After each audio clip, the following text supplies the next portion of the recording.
علمها عند الله وما يدريك لعل الساعة تكون قريبا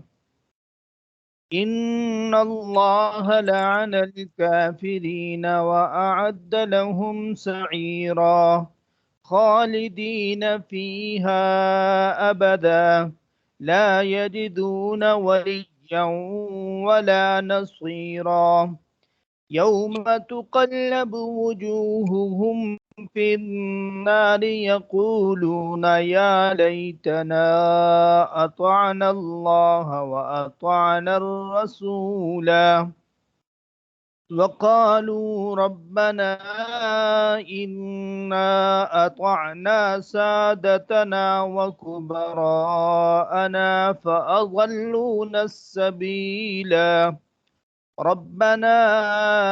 آتهم ضعفين من العذاب والعنهم لعنا كبيرا يا أيها الذين آمنوا لا تكونوا كالذين آذوا موسى فبرأه الله مما قالوا وكان عند الله وجيها